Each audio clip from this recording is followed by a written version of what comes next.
Welcome everybody to another VITA Learning webinar. Today we have Dr. Julian Caneo out of UPenn. Hi Julian, how are you? Hello Jim, how are you? Good, good.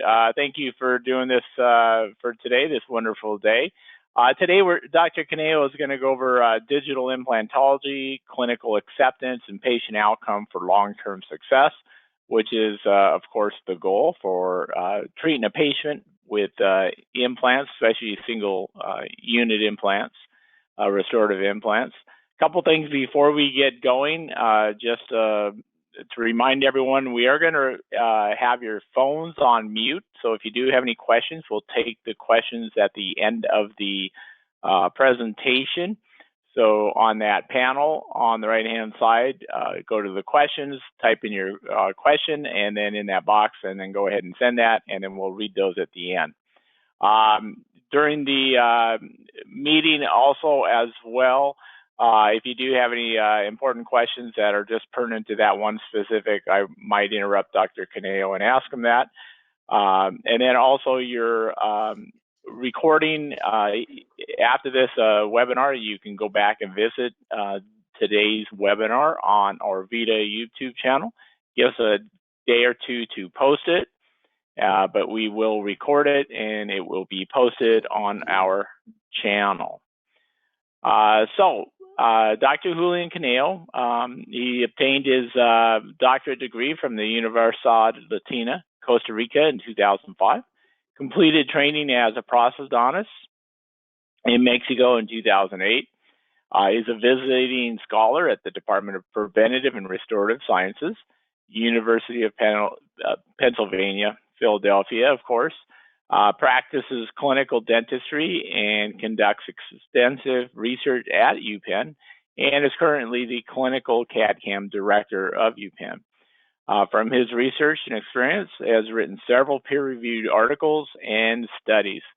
So welcome, Dr. Caneo, and thank you very much for joining us, everyone. And we will begin the presentation. I will go ahead and transfer the control to you, Dr. Caneo. You are now the presenter. Perfect. Okay. Just confirm, Jim, that I'm showing my first slide. You are showing it.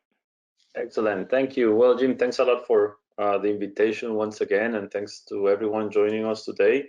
And today we'd like to talk about implant dentistry and how we're using, of course, the advances on digitalization to have long-term clinical success. So that's our final goal when we treat our patients and we need to use dental implants. So we're going to go through a little bit on the planning phase and the concept that we've published on the digital clone, because we've seen that when a proper digital planning is made and maybe a guided surgery is done, the forces transmitted to that implant once it's loaded with the restoration, the longevity of those implants improve. So there's a reason why we want to invest this time before the surgical procedure. We're going to talk about implant supported restorations, many materials that we use in the implant restorations. We also use them on a regular daily basis on tooth supported restorations as well. So I'm sure most of you will be familiar with the materials that we're using, but it's nice to have that possibility to use one material for different applications or different methods of support. And I would like to finish with the newer workflows we're doing for full arches, which is also something very exciting. I know there's 70 people right now attending. If there's questions, please type them down and we'll try to answer those. And if you don't have the time or you have further questions, please, you can also send me a message on my Instagram account that I will be sharing also, and that way we can try to clarify as many doubts as possible. So in past webinars that I've had the chance and the opportunity to present with Jim, we've discussed about the importance of the treatment planning phase when whether we were talking about veneers or anterior ceramic restorations, the importance of using the applications, the photography and the digital visualization of our prototypes to make these better understanding for the patient. As a summary, nowadays we're really enjoying using the Smilefy app, which is an open app where you can do two-dimensional wax-ups, and you can do three-dimensional wax-ups and export your STL files to print them in-house, and you don't need to, let's say, become a member or pay something additional. You can just use the app, and it will have different types of costs, but it's very user-friendly and something we're using with our residents on a daily basis. So that's what we always start planning, whether it's tooth supported or implant supported. Everything needs to be facially driven. Okay, so I'm going to now move into what we call the digital clone. Basically, it's additional layers, because here we will have, of course, the pre-op STL files from our initial intraoral scans. We're going to have a portrait photo of the patient in a high smile, or a face scan if you prefer, because we want to see how high that smile line is. And then we're going to start doing ideal facially driven digital wax-up that also we can export that as an STL file. So we have the initial STL file, and then we have the XTL file of the wax-up that has been planned, facially driven. And also we are going to always have a DICOM file, which is the three-dimensional image of the bone, where we need to analyze if we have the proper conditions to think about dental implants. We were able to publish this in the Compendium magazine in the August-July edition from last year. You can go to their website and download it. And these are the 7 steps of our protocol for digital implant planning and surgical guides. So as I said, first thing, you make your intraoral scans, upper, lower, and buccal views, export as STLs. Then we go and idealize always the situation with a nice digital wax-up, okay, with ideal morphology. And then we know if we're missing only the tooth or we're missing tooth and soft tissues around, and then that will give us guidelines on how our prosthesis should look, right? Then we're going to make our CBCT, and it's super important to avoid movement during the time that the CBCT has been taken. And if there's many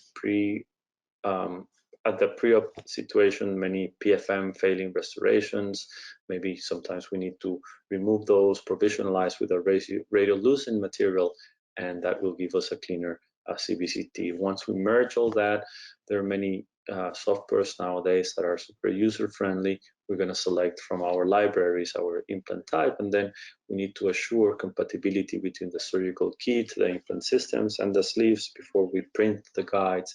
And now also we can print provisional restorations or mill the provisional restorations as well. So if you're interested, you can go to this paper, download it, have it handy. I also have it on my Instagram bio, the link directly to it. So in 2016, as Jim was mentioning, I came here to Penn Dental Medicine in 2015, but in 2016 I was able to publish this paper about a systematic review on tie bases, right, which are basically prefabricated titanium abutments. And at that time, the materials that we had available for these implant supported restorations were polymethyl methacrylates, like VITA Cat10 material. Also, we have the VITA Dynamic hybrid ceramic, also in an implant solution presentation, which has the screw access hole that fits perfectly the tie base. The lithium disilicate has been out there in the market for several years also as an abutment block. And then one of the first generations of zirconium oxide, mainly for the elaboration of custom abutments and in combination with a cement retained restoration. So basically that was what we were seeing at the time. And the nice thing here is that we're working with a prefabricated fit between the block and the tie base. So as I always tell it, it's basically like playing Lego. The fit between all these components, if they are the correct components, is always homogeneous, consistent, and we don't need to start thinking about scanning a tie base and marking a margin, because that information is already inside the software, and we will have always that consistency. Many people were afraid about the tie bases because they are usually short, around 5 millimeters. So we need to understand that we need to air particle abrade the titanium, always place a analog and sandblast it with an analog to protect the connection, then apply a specific primer that contains MDP. The ceramic primer plus from Clearfield is one option. Then resin cement, dual cure resin cement, or self-cure resin cement if the restoration is thicker than, let's say, 2 millimeters. Okay, so we did different testings, and what we see that independent of the material, the marginal adaptation is great. Okay, this is an example of the resin matrix ceramics, VITA Dynamic. This is a silicate ceramic, and this is a zirconia specimen on a tie base, which also shows us that we can really bond well to zirconia, because we could see even metallic failures of the components before the failure of the zirconia specimen. Okay, so what we want to understand here is that by using these implant solution blocks, the marginal adaptation is excellent. And by doing this extraoral cementation of the restoration to the tie base, we always end with a clean tie base without excess of cement. And we know that when we cement inside the patient's mouth with a prefabricated stock abutment, we always have the high risk of leaving excess of cement. So this is something we like to use extraoral cementation when we use this. Okay, so as we all know, zirconium oxide, it's I call it a heavyweight, right? It's a very strong material, and I'd like to use it whenever I have the possibility of designing custom abutments, because it's stronger than a lithium disilicate or a resin matrix ceramics, and it is very opaque in its first generation with 3% of yttria, and can mask the abutment, the tie base, in a thinner dimension. If your implant is placed properly and you have thickness around, then that's where you can use lithium disilicate or hybrid ceramic for fabrication of your final restorations. These ceramic materials or hybrid ceramics, they need their thickness. They need to have the minimal thickness warning always respected in the software to avoid for debonding or fractures. Okay, so always remember to follow the minimal thickness requirements. Okay, this is one example on how we're modifying the workflows. Basically here we want to use the planning to create a surgical stent to place that implant ideally, not only mesiodistally but also inciso-apically. We need to, in this case, submerge the implant maybe 2 millimeters subcrustally to be able to finish with a perfect location of the free cervical margin. Once the implant is placed, stability is measured, then we can place the scan post and the scan body. This is the specific case with the CEREC system, and we can scan, and then we can design and mill this out from a provisional PMMA block or VITA Dynamic hybrid ceramic material implant solution that are very quick to mill, and then we can use the osseo integration process to guide the soft tissue. So that's what we really like. This is a workflow that we do the scan the day of the surgery, and around 45 minutes after finished, we insert that, and then that long-term provisional or provisional restoration will guide the soft tissue. And a few weeks later, the only thing that we are scanning once the implant has been fully osseointegrated is the new emergence profile in case we want to optimize the final shape of the restoration. This is a case that I did a few years ago with the immediate restoration using the enamic implant solution and CEREC system. After evaluating this tooth with a vertical fracture, I made the extraction, placed the implant. This was a BioHorizons Taper Plus implant with a high primary stability. Once I placed the implant, I did a digital impression using the scan pulse with the CEREC system and selected a VITA enamic implant solution block.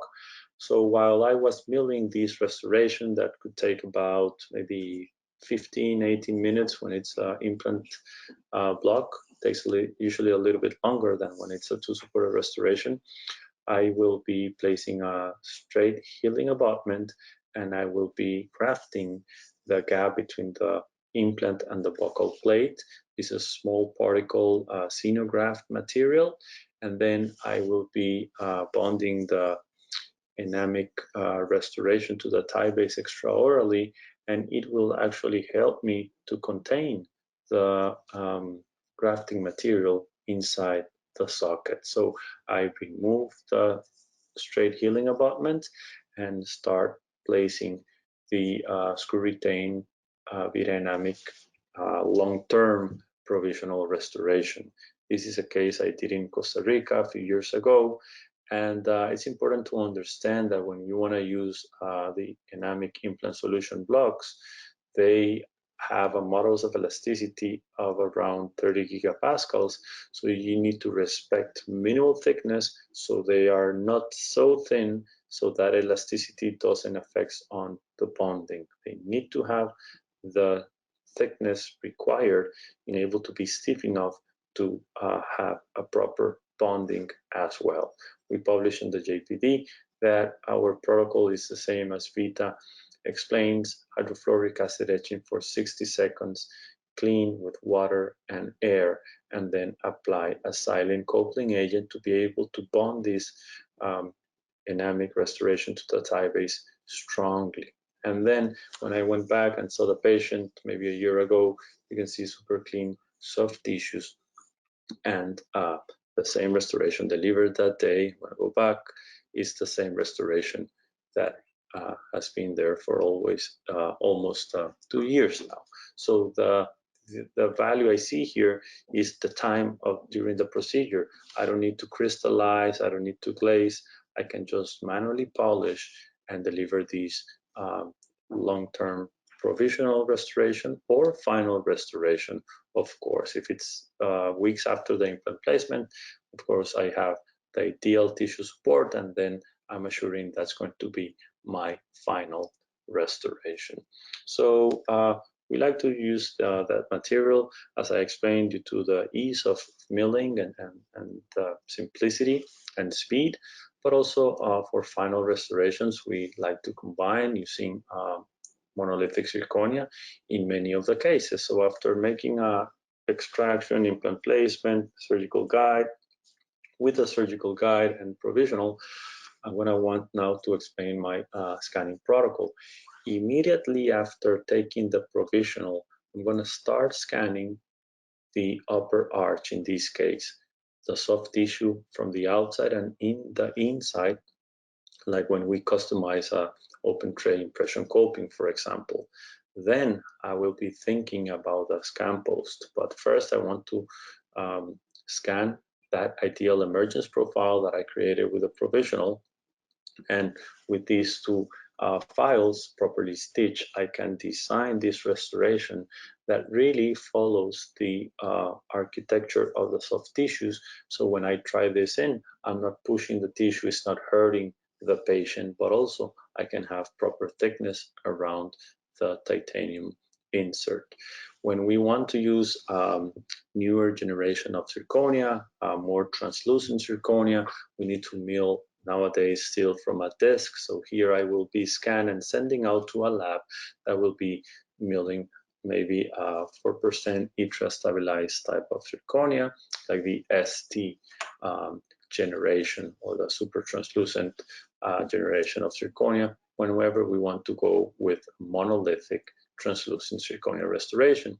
Remember, in these cases, when you work with a lab, everything that is subgingival in zirconia needs to be highly polished. We don't want to have glaze all the way to the thigh base to try to obtain as better soft tissue adherence as possible. So this is a very nice example of a monolithic restoration zirconia on the anterior region. Now, this is a case I did which had an existing implant on tooth number 9, but a heavy bruxer patient, and we needed to reestablish the vertical dimension, restore that implant, and also restore the rest of the adjacent teeth.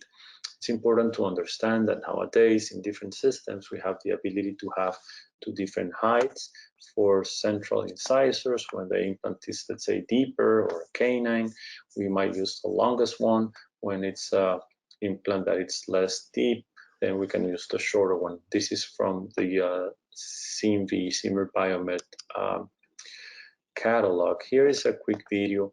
Look how we have the provisional in place. We take it out, and immediately after we remove the provisional, we go in and scan the soft tissue. So in this upper arch, I'm not only scanning for the implant, but I'm also scanning for the adjacent laminate veneer. So I can have my 000 retraction cord in place, scan that first, and then once I'm finished with that, I will place my scan post and scan the same adjacent teeth so the images are properly correlated. You can see here, I'm ready to restore these with veneers and overlays in the posterior for a new vertical dimension. I will scan the lower arch and finish, of course, with the bite. And if you're doing these bigger cases, the software doesn't really know at what occlusion position you want to restore your patient. Most of the time, when I'm restoring a number 30 single crown, I will do it in MIP. But in this case, I want to guide my patient to a centric relation position so I can fabricate a jig from my ideal treatment plan position, and I will do the buccal scan on both sides with the centric relation jig in its place. So I have space to design these restorations and hopefully have this patient back to a centric occlusion position where we can provide the ideal length to those anterior restorations, but have a mutually protected occlusion. And at the end, of course, also design an occlusal guard that we can mill or we can print to protect these restorations. So we combine, of course, implants and implant and 2 supported restorations, and it's pretty much the same workflow. When we're talking about tie bases, where do we want to avoid tie bases? On maxillary lateral incisors, when the mesiodistal space from the implant to adjacent tooth is limited. For these situations, we always like to have 2 millimeters of space between the implant and the adjacent tooth.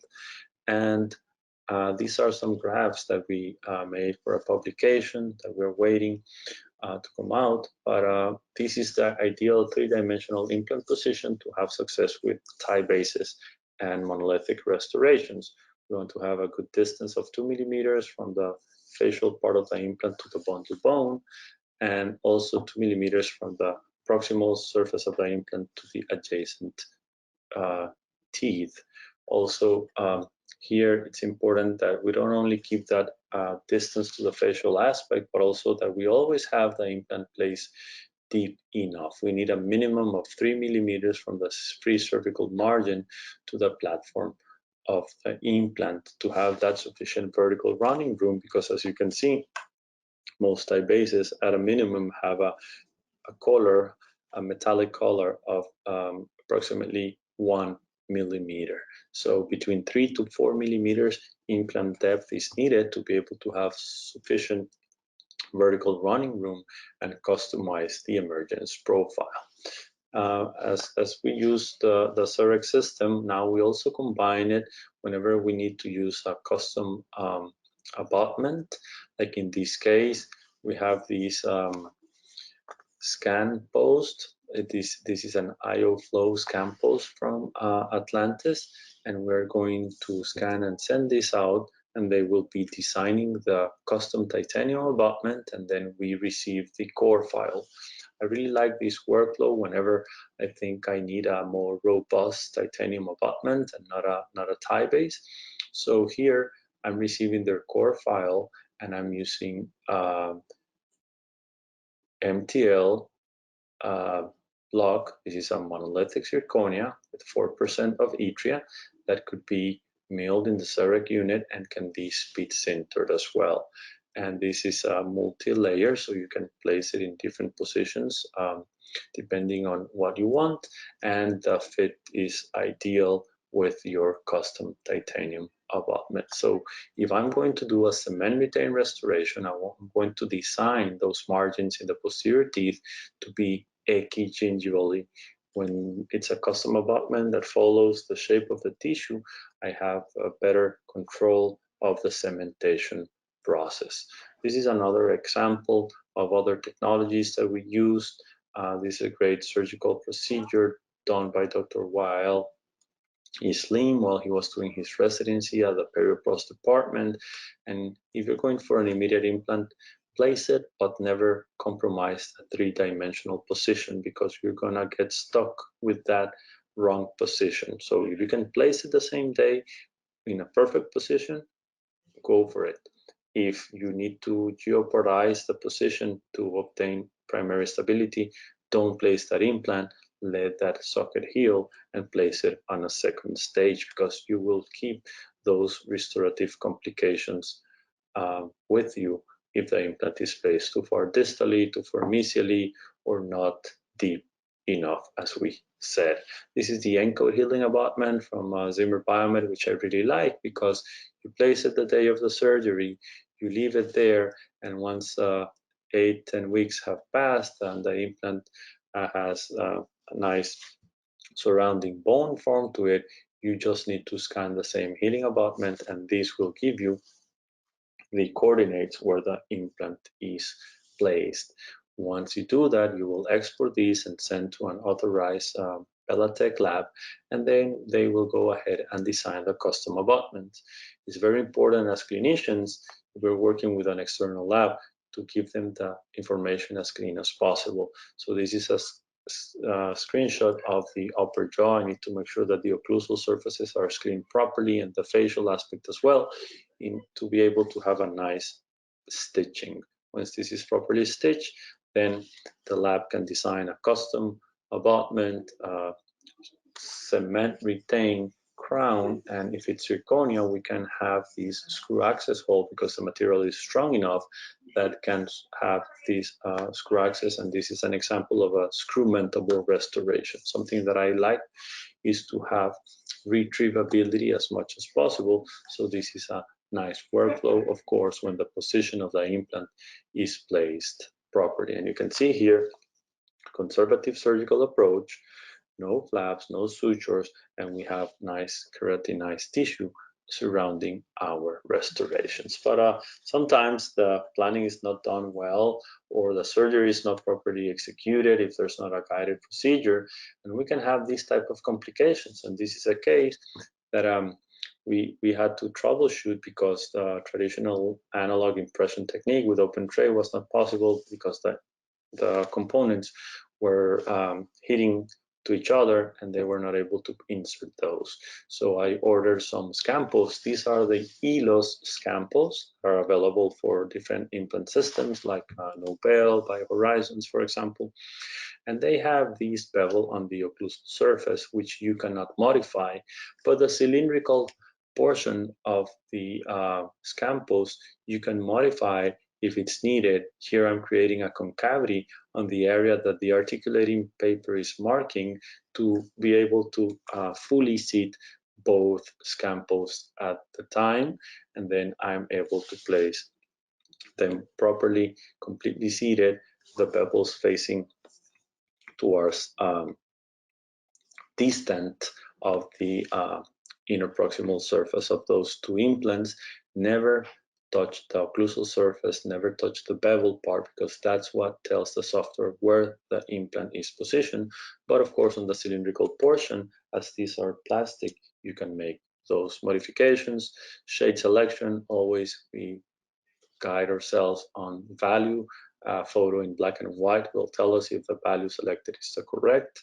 And here you can see the differences of properly placed implants on the lower left side and a very challenging situation on the lower right side. For these situations, of course, we need to have full arch intraoral scans of the upper and lower arches and a very good and stable buccal scan, so these restorations can be designed. In this case, this was sent out to the lab, and the lab designed not only the custom abutments, but the monolithic zirconia restorations. Whenever I have these more challenging cases where there's not sufficient interproximal space, I think that zirconia, due to its high strength, is a great material alternative.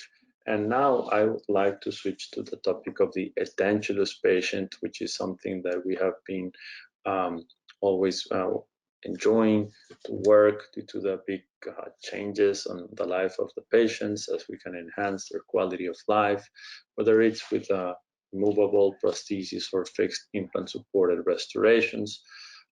Here, it's important to understand, going back to the topic of the digital clone, that if the patient doesn't have any teeth, I won't have references between the STL files of the intraoral scans and the CBCT to correlate these different files. So in the past, we used to have this protocol, dual scan protocol, where the denture was also imaged with the CBCT equipment. Nowadays, we don't need that because we can use our intraoral scanners and scan them not only on the outside but also in the intaglio.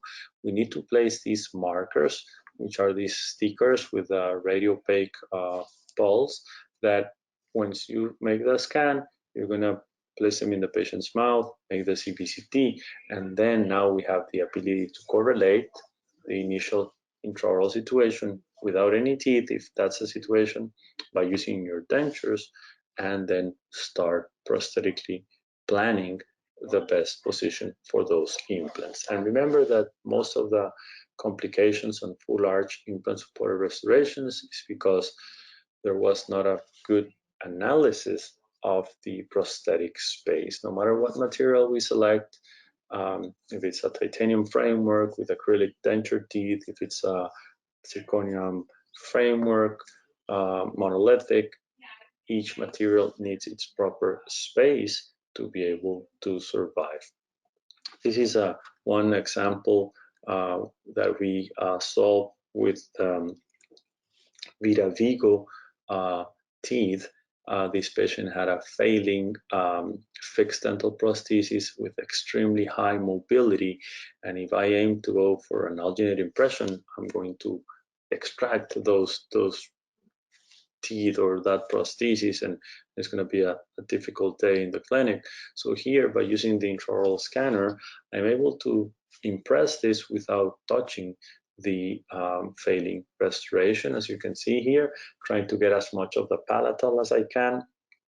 Then I'm going to make a registration, which of course is not going to be in an ideal centric position, but at least gives me a maxillomandibular reference to then in the software remove those teeth, extract them virtually, and then start placing them. So here it's a case we did in combination with VITA Vigo Bionic teeth, which we have the library of the teeth in the software. You have them in 3Shape, you have them in NexoCAD, you have them in dental wings. So we can select the size of the teeth, and then we can print the base, and we can bond the prefabricated denture teeth, which come already sandblasted on the intaglio or cervical portion, to be properly fixated and bonded to the base. So here we did the immediate extractions and placed the immediate prosthesis. And months later, we actually placed the implants and converted this immediate denture into a immediate provisional as well. So this is one example using the VITA Vigo Bionic denture teeth. And to finish, I would like to go through the fixed dental prosthesis, which I would say it's the ultimate challenge that we have. Sometimes we have Broxford patients, combinations with periodontal problems as well. And here we need to start trying to idealize the position of the maxilla and mandible relationships. So whatever the patient has, like an initial denture, even though that denture might not be ideal, is very helpful for taking initial records, is very helpful also for evaluating the lip support. We need to understand if that flange is going to be affecting negative once we transition this patient to a fixed provisional. So we need to see exactly what part of the prosthesis is supporting the lip, whether it's the tooth part or the flange. But also we need to visualize the position of the smile line as well, so we don't have the transition between the fixed provisional and the gum visually in the patient. So here, do the same workflow. We place the markers, we scan them, we do the CBCT, then we go ahead and design surgical guide that we are going to be using for implant placement. The cool thing now is that we can 3D print also these provisionals, and they already have the screw access holes because we integrate this in the planning software, the prosthetic digital wax-up. And here what I'm trying to do is to minimize the time that I need for the immediate provisionalization. I'm going to place the implants, check the primary stability. If it's more than 35 newtons, then I'm going to place my multi-unit abutments. I'm going to place the temporary cylinders and make a very quick full arch provisional. So I'm going to check the fit of both the immediate provisional and the surgical guide. And I like that this immediate provisional has the palette, but it's connected with a few connectors that I'm going to cut very quickly, but it helps me obtain a better occlusion and a better final position. So the implants are placed. After evaluating the torque, we place the temporary cylinders, and look how accurate the planning is with the actual position of the implants after using the surgical guide. So then we want to bond these 3D printed resin provisional. We need to air abrade them after cleaning in the alcohol. Once they are cleaned, we're going to apply the ceramic primer plus, and then we're going to use a resin cement. Nowadays, for intraoral cleaning, we have the certain cleaners that are very helpful. This is one example. I used the Katana cleaner. It has a pH that lets me use it intraorally. So I'm going to place my titanium cylinder, cover the screw access with a Teflon pellet, clean the abutment. This is like an MDP shampoo. So this is going to create a nice surface for capturing the provisional and having a strong bonding, because micro movements are our worst enemy during the process of the osseo integration. So this is strongly captured there, and this is my initial provisional. Now what we're trying to do is to use those 3 months of osseo integration in these maxillary cases to work on the final prosthesis to get closer to that ideal situation. So what we can fabricate now is a prototype that is, let's say, a second type of provisional that is going to look better. Here I want to correct the color, it's too bright. Here I want to correct the midline. So what I can do once the implants have been placed, they have a high primary stability, I can start scanning this first provisional in the occlusal surface, in the intaglio surface. If I have scannable analogs, many implant systems now have these scannable analogs that are very, very useful.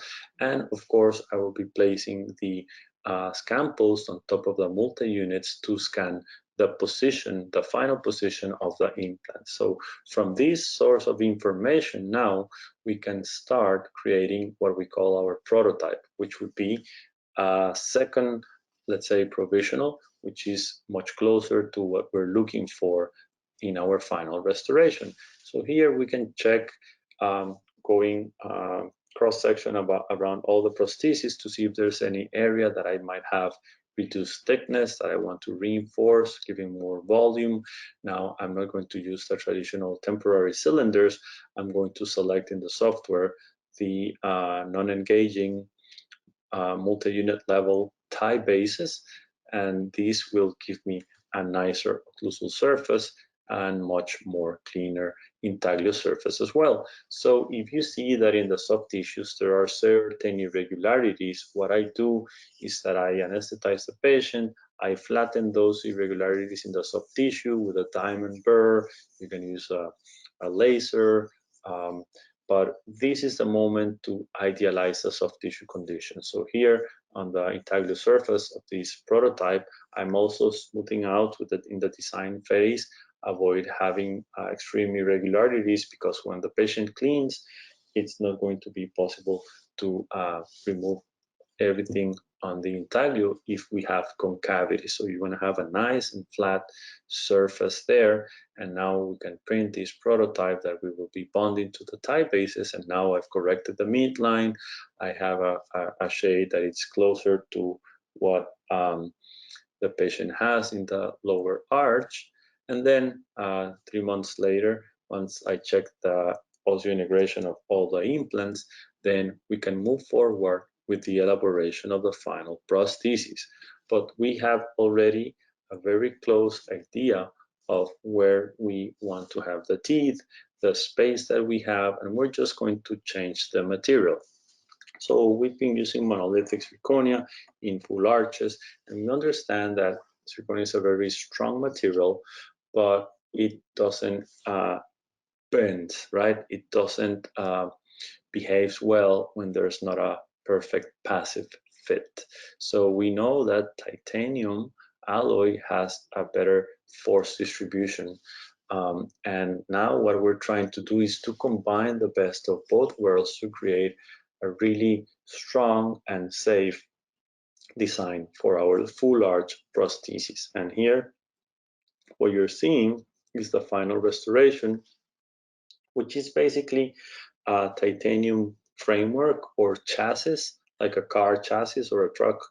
What it goes inside, covered by monolithic zirconia, but what it's screwed into the multi-unit, it's actually titanium to titanium, and the zirconia is bonded to this titanium framework. So we don't have wear, but we don't have that stress directly to the zirconia that in many cases works very well, but in many cases we know that zirconia won't give at all, and you might see a fracture because the final impression was not the best, and zirconia doesn't tolerate minimal lack of passive fit in these full arch cases. Okay, so here we can design something that is flat to have better access for hygiene, but have this zirconia, let's say, shell over the titanium framework. All of these cases, we work them now dependently of the implant system. They are all multi-unit level, so it makes it easier to make the digital impression, because we can compensate any lack of parallelism between the implants, because we can use the 30-degree or 20-degree multi-unit and idealize the final position of these abutments, and it will also simplify the intraoral scanning for these type of cases. And here we have the final prosthesis combination titanium and zirconia framework. So this is made without any PVS impression, without using any verification jig.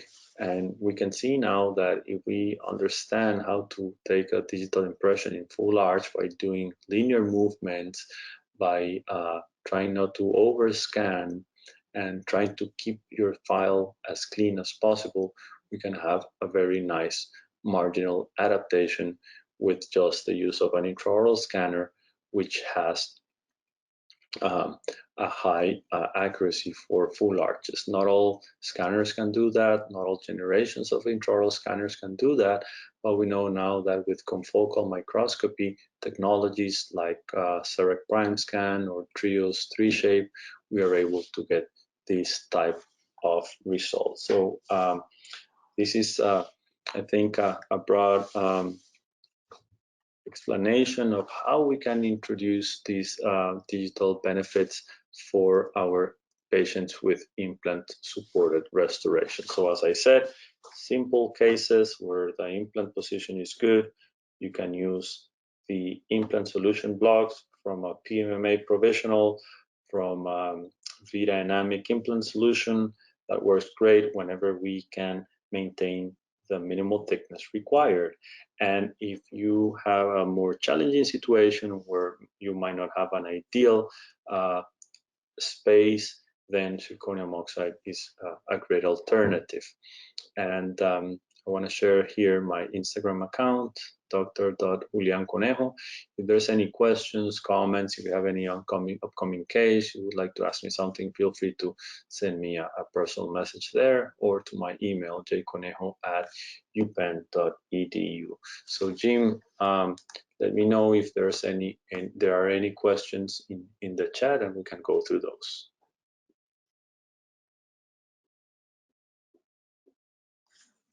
Yeah, so let's go through a couple of the questions, but real quick, because we get calls all the time, questions on the CE and so forth. Those of you that are looking for CE, it'll be, give us a couple days, but you'll be sent a letter and information on that in a couple days. Reminder that the workshop today has been recorded and will be posted in a couple days on our VITA North America YouTube channel and other social media channels as well. Here's some information if you need to get a hold of us to find your local rep. We can help you out there. We have additional webinars with Dr. Caneo and others throughout the year.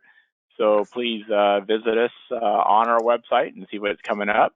And then we have a help desk as well that we can help you out, as well as if you need to contact Dr. Caneo, as he mentioned, please do so. But he is a working dentist and needs family time as well. So if it takes a couple days for him to get back to you, allow that time. So a couple of the questions. One was, how long do you leave the temporary in to condition your soft tissue? Is that 4 to 6 weeks or more or less? Yeah, that's a great question. It depends on the scenario, right?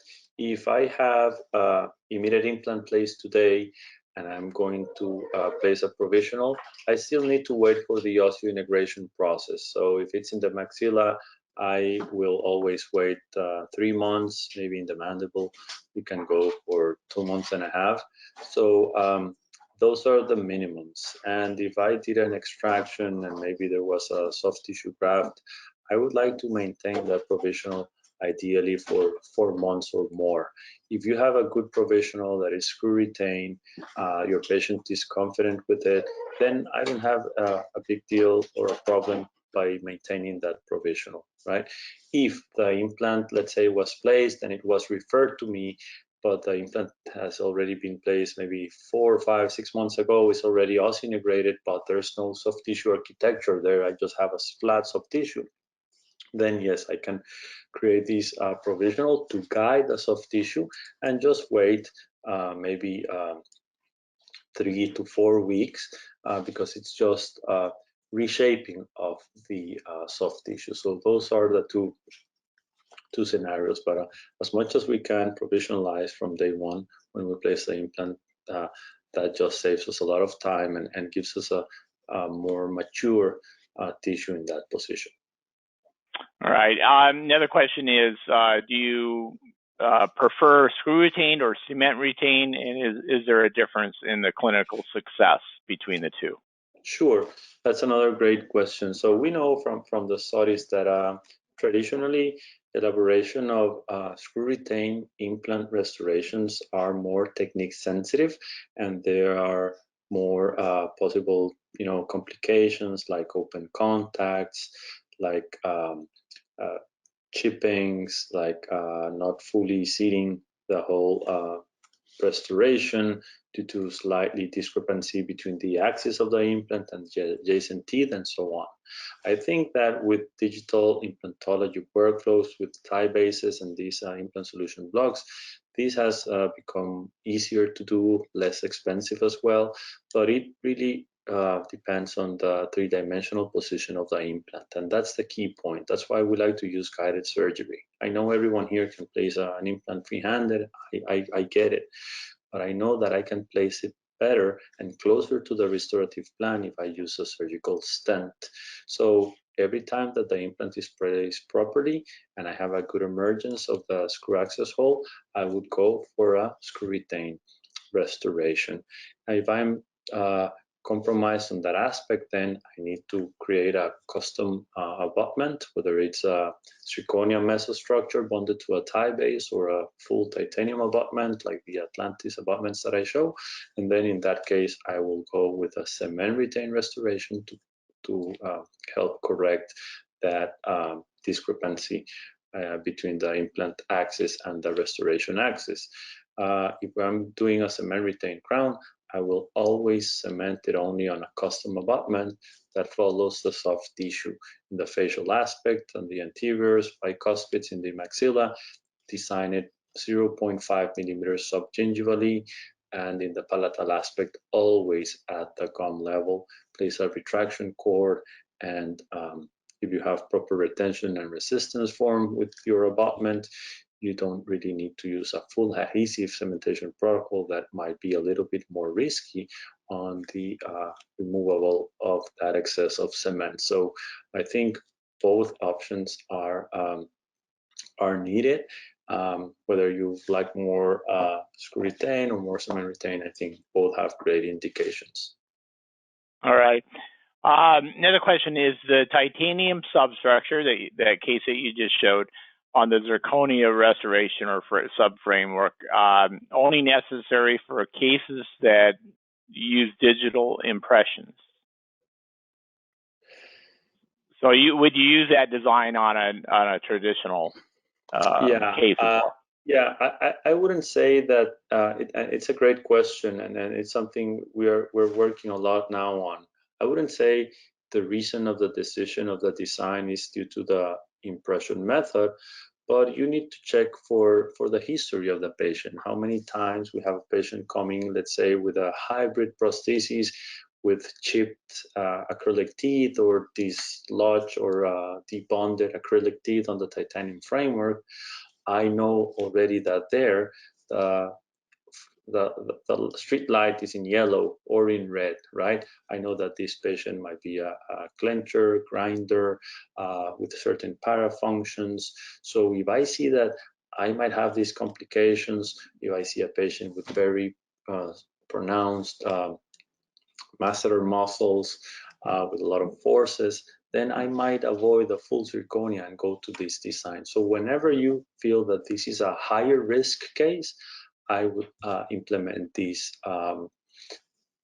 double design of the titanium framework and the zirconia on top. If you see that it's a patient that, let's say, never had issues with their initial restoration and now just wants to upgrade it on the aesthetics, could have full zirconia restoration work? Yes, it can work. Of course, we need to be as detailed as possible on the verification of the model, whether it's with an intraoral scanner, with photogrammetry equipment or open tray impression techniques.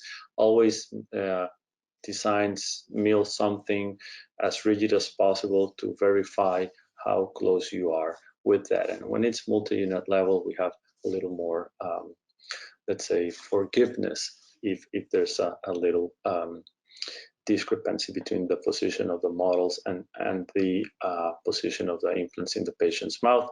But what I say, it's just great to have now the ability to design these in the softwares and have great zirconia materials. Let's say the zirconia ST would be a great option on top of a titanium framework, and it's something that will look really nice, even monolithic. All right, just a couple more questions. One is on the case that you showed where you had the zirconia crown, but not a tie base. Did you create the through access channel before you sintered or after you sintered the crown? Yeah, so never create a screw access hole after sintering a crown, because the material is very strong and it's going to suffer, and you might change, or for sure going to change its phase, and you can have a problem there. So basically, what we do is that we design that with a screw access hole, and we mill that out with a 5-axis milling machine. That's the safest way to do that. Mill it on the green stage, of course, the zirconia, and have a milling machine that can create that